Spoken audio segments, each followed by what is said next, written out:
আসসালামু আলাইকুম। এখন তো ভরপুর সাজিনার সিজন।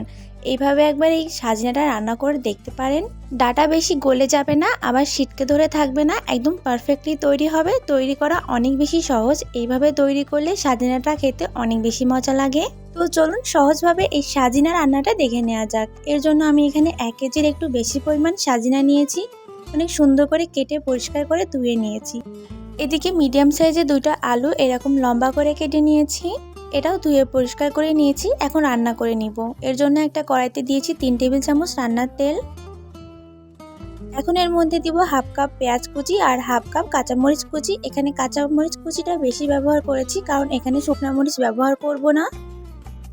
এখন মরিচ আর পেঁয়াজটাকে খুব ভালো করে ভেজে নিতে হবে কিছুক্ষণ।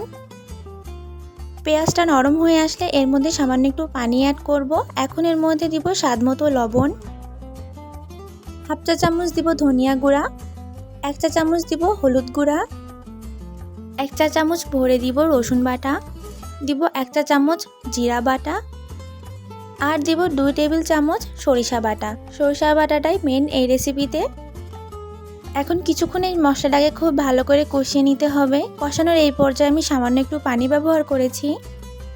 এটাকে খুব ভালো করে কষিয়ে নিতে হবে। যখন উপরে এরকম হালকা একটু তেল ভেসে আসবে, তখন কেটে ধুয়ে পরিষ্কার করে রাখা সজিনাগুলো এর মধ্যে দিয়ে দিব। সাথে দিব কেটে রাখা আলু। এখন এই সাজিনা আর আলুটাকে খুব ভালো করে মশলার সঙ্গে কষিয়ে নিতে হবে।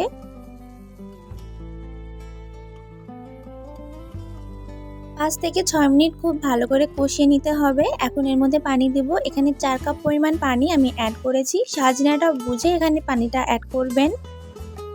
আমার এখানে প্রায় 1 কেজির একটু বেশি আছে, তার জন্য আমি এখানে 4 কাপ পানি ব্যবহার করেছি। এখন সমস্ত কিছু খুব ভালো করে মিশিয়ে নিয়ে এটাকে ঢাকনা দিয়ে রান্না করব। এই অবস্থায় চুলার আঁচটা অবশ্যই মিডিয়াম হাইতে রাখতে হবে। এখানে দেখুন পানিটা ফুটতে শুরু করেছে। এই পর্যায়ে একটু নাড়াচাড়া করে দিব।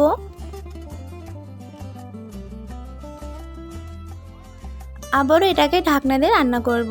এভাবেই মাঝে মধ্যে ঢাকনাটা উঠিয়ে কিছুক্ষণ পর পর হালকা হাতে নাড়াচাড়া করে দিতে হবে। এই পর্যায়ে দেখুন সাজিনার পানিটা অনেকটাই শুকিয়ে গেছে আর সাজিনাগুলো খুব ভালো মতো সেদ্ধ হয়ে গেছে। এখন এর মধ্যে দিব হাফ চা চামচ ভাজা জিরা গুঁড়া, আর এই পর্যায়ে লবণটা চেক করে লবণটা দিয়ে দিতে হবে। এখন জিরা গুঁড়াটা দিয়ে 2 থেকে 3 মিনিট খুব ভালো করে রান্না করে নিলে আমাদের সাজিনাটা রান্না করা হয়ে যাবে। দেখেই বুঝতে পারছেন কত পারফেক্টলি তৈরি হয়েছে। কালারটাও মাশাআল্লাহ অনেক বেশি সুন্দর হয়েছে।